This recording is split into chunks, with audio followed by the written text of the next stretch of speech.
Welcome to Alnwick Castle. This is the place where Harry first flew a broom. In the first two films, this became Hogwarts' outer grounds.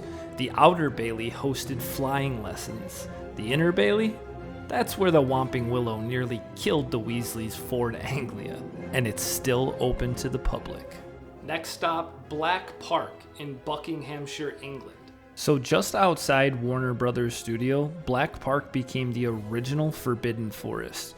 Hagrid's hut was built right here, and the clearing where Harry, Ron, Hermione, and Draco served detention, also right here. Even the dragons and Buckbeak made appearances in these woods. This place was meant to feel dangerous, but somehow it still makes you want to get lost in it. Next up, Loch Shiel, Scottish Highlands, Scotland. So Loch Shiel houses the lake that surrounds Hogwarts in all of the movies. Nearly every single wide shot of the castle includes this body of water. It's so big and a little haunting even, and so still, it almost feels like the surface of a dream. And now we're heading to Blenheim Palace. You might remember this one with Snape and Lily and the tree. This is in Oxfordshire, England. Alright, we all remember this tree. It's the one where Snape first met Lily, and then also the one where James Potter was just an absolute dick to Snape. Alright, on to our next stop. We're going to Torren Lochan in the Scottish Highlands, Scotland.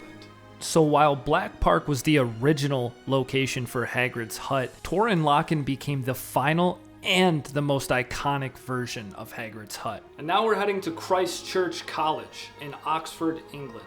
So this was home to some really cool shots. The grand staircase where McGonagall greets first years, the hall that inspired Hogwarts' Great Hall. Christ Church College was more than inspiration, it became a part of the Wizarding World's architecture. Let's take a closer look at Durham Cathedral in Durham, England. Durham Cathedral gave us Hogwarts walkways, snowy courtyards, and the Transfiguration classroom. And it's where McGonagall taught magic and Draco gave Harry a not-so-warm welcome. These halls were ancient long before Harry stepped inside. Now we're going to Lacock Abbey in Wiltshire, England. This was used for lots of different things throughout the movies, most notably for Snape's potions class, Quirrell's classroom, and the Mirror of Erised. Lacock Abbey was a major contributor to early Hogwarts interiors. Every stone in these corridors feels charged with something older than magic. And here we go to the Bodleian Library, the Divinity School in Oxford, England. So this location served as Hogwarts' library and the Infirmary. Hermione spent hours here researching Horcruxes, and Harry recovered here from Quidditch injuries. But it's more than just a library. It's a living archive. Next up, and I think this is my favorite one, we're heading to Leadenhall Market in London, England, where it was transformed into what we know as Diagon Alley. If you've ever been to London, you've probably walked through Leadenhall Market and thought, this looks awfully close to Diagon Alley. And you'd be right. It's got an incredible 14th century structure, which really gave Diagon Alley its charming chaos and timeless magic. Alright, now we're heading to Australia House in London, England. This is where Gringotts Bank's internal scenes were filmed. The marble interior of this diplomatic building became Gringotts Bank. On to King's Cross Station and St. Pancras in London, England. Every train station goodbye you remember was built from creative sleight of hand, and honestly, it was so cool learning about how they transformed this into what the movie represented it as. Let's head over to Goathland Station in North Yorkshire, England. Alright, Goathland Station is seriously super cool.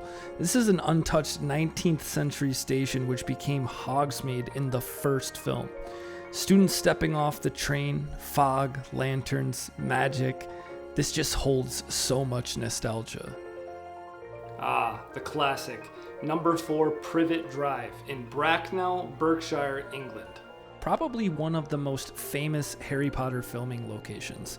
The Dursleys' home on Privet Drive is real, and you can visit it. Before it was rebuilt on set, this quiet suburban home became the launch pad for one of the greatest adventures ever told. And now we're heading to Hardwick Hall, and this is in Derbyshire, England, and it's where the Malfoy Manor exists. Seriously, few locations embody a family like Hardwick Hall does the Malfoys. Stark, elegant, intimidating. This is honestly the perfect Malfoy Manor. Next stop, Freshwater West, Pembrokeshire, Wales. Here you'll find Shell Cottage and, unfortunately, Dobby's grave. But what's super cool is that fans still visit. They leave socks, letters, stones, and it's a really, really cool place.